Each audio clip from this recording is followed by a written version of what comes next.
diving right in.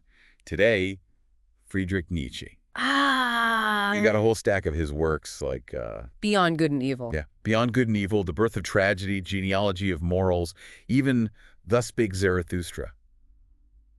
You wanted to get into like his ideas on morality and what drives us, Right. what makes humans tick. Well, and Nietzsche is really something. I mean, he doesn't just sort of lay out philosophy, right? He forces you to question like everything, the core of what you believe and value. Oh, yeah. He's not exactly a light dinner conversation. No, not at all. But definitely gets the brain going. So right away, in Beyond Good and Evil, he kind of takes aim at this idea of traditional morality, right? Like he doesn't think there's this one set of rules for everybody. Right. And he talks about these master morality and slave morality. Yeah, he argues that like master morality comes from a place of, strength and self-confidence, and he uses examples like think of the ancient Greek warrior class. Yeah, yeah. You know? They weren't afraid to kind of assert their power. They had their own values. They valued pride and strength and nobility. Okay, so then slave morality, it's kind of the opposite then. Yeah, exactly. That arises more from the experience of being oppressed, And it emphasizes humility, compassion, helping the weak. And,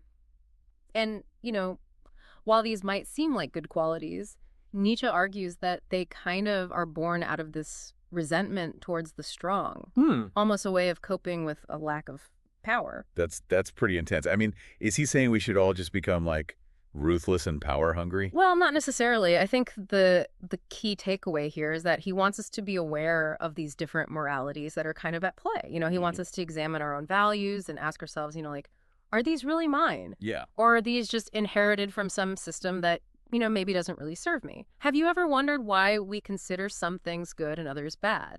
Nietzsche would say, don't just accept what you've been told. Think for yourself. Exactly. Yeah, I like that. And this idea of challenging what's accepted, it really ties into this concept of the will to power. Right. Which, I mean, that seems to be pretty central to his whole philosophy. Absolutely. He believed that this, this fundamental drive behind all, not just human life, but, is this will to power. It's the urge to grow, to overcome obstacles, to shape the world according to your will. He even says, like, even selfless acts could be driven by this. Yeah. That's kind of a cynical view, isn't it? It might seem that way at first, Yeah. but, if you think about it, like, even acts of charity, they can be seen as an attempt to exert influence, or to make a difference, to shape the world. It's really complex, and it really makes you question your own motivations, Have you ever done something nice for someone and then later thought, well, I kind of enjoyed that feeling of power?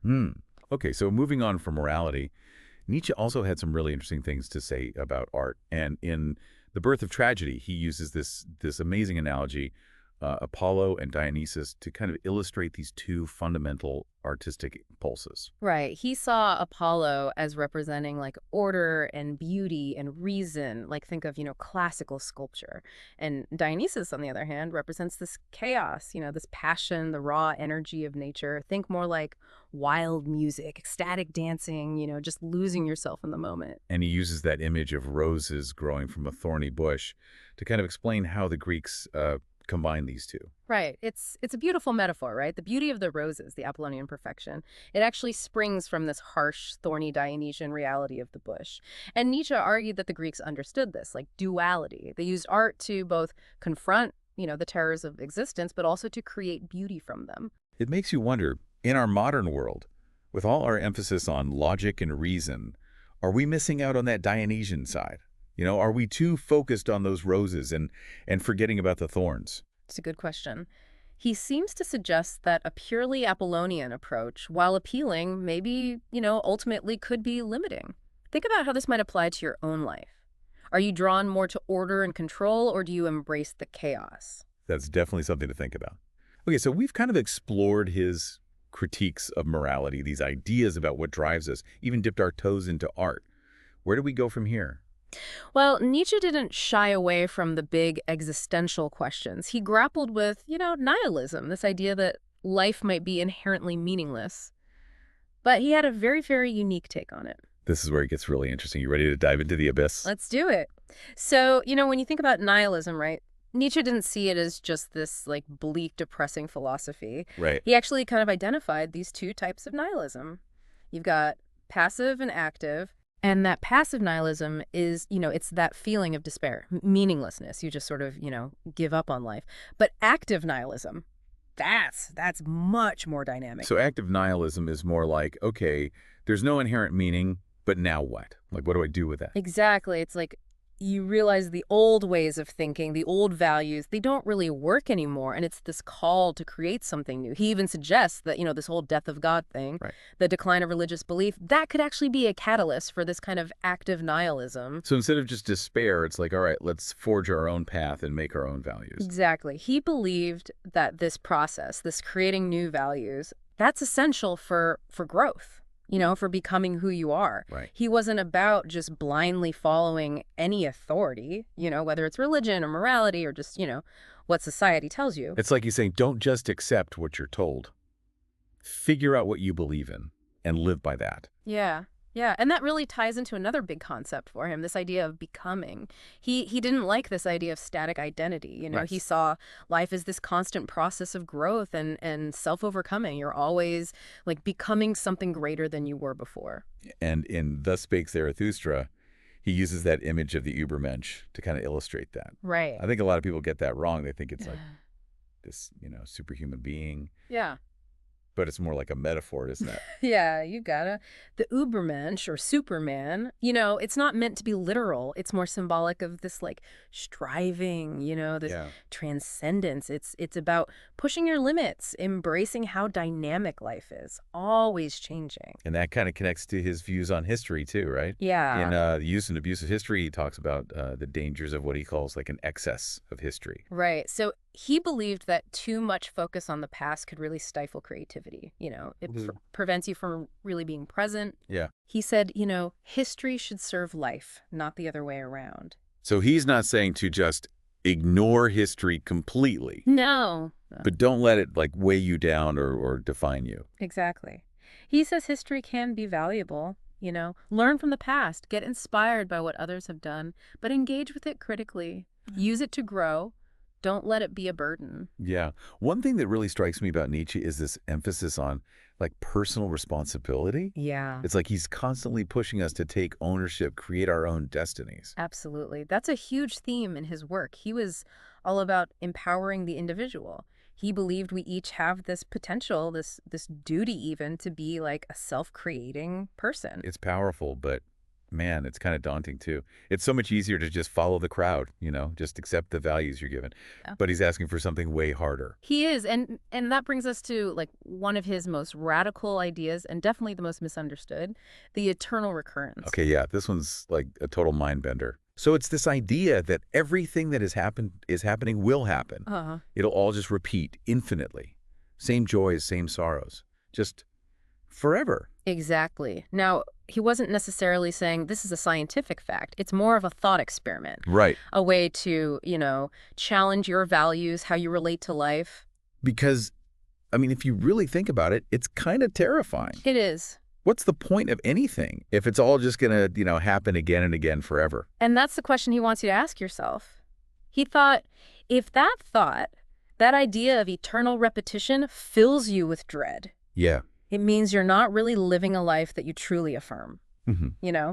It's a call to really look at your life and ask, like, if I had to live this over and over, would I embrace it? Would I want to? So it's not about just chasing pleasure and avoiding pain. It's about like living with so much meaning and purpose that you'd be willing to repeat it all, even the bad parts. Yes.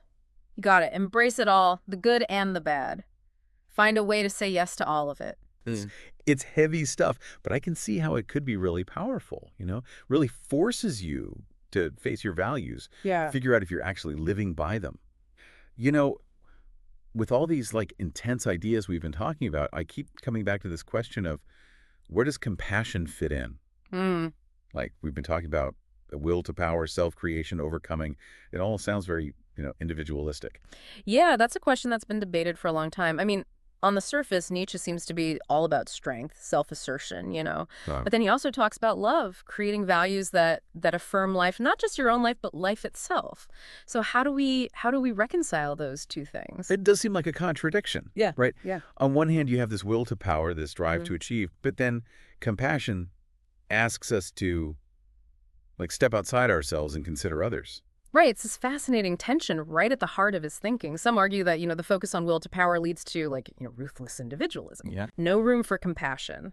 But others say, well, actually, Nietzsche saw these qualities as strengths, as long as they're rooted in self-affirmation, not pity or resentment. So it's not that he's against compassion, but it's more about how you approach it, Yeah. like from a place of strength and self-love. Exactly. Remember, he was really critical of slave morality. Right. He saw it as a system that, elevates weakness, Yeah. suffering, Right. and kind of devalues strength and self-assertion. He felt like, true compassion should come not from pity, but from this abundance of life and strength that you have within yourself. That's an interesting way to look at it. I mean, we usually think about compassion as like self-sacrifice, but maybe it takes a certain amount of inner strength to truly give without like depleting yourself. There you go. Very Nietzschean.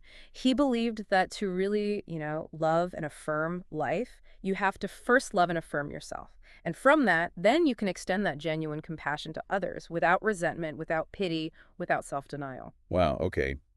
This has been quite the deep dive. It has. I mean, we've covered so much, from his critiques of morality to the will to power, the eternal recurrence, even this, complex relationship between strength and compassion. Yeah, it's a lot to take in. It is. And that's, I think, the beauty of Nietzsche. He doesn't give you these easy answers, these simple solutions. Right. He makes you confront these, like, really difficult questions, reevaluate what you thought you knew, and ultimately, take responsibility for creating your own meaning in a world where there's no, like, set path. Absolutely. We've only just, scratched the surface here. But hopefully you've got a sense of just how deep and complex his thinking is, and maybe even had a few aha moments along the way. For sure. And as we wrap up, I wanted to leave you with one last thought-provoking quote from the man himself. Okay. He said, "The most common lie is that which one lies to himself. Lying to others is relatively an exception." So that idea, the self-deception, it's a challenge to all of us, isn't it? Yeah. Are we really living by our values, our deepest desires? Or are we telling ourselves these comforting lies to avoid those harder truths?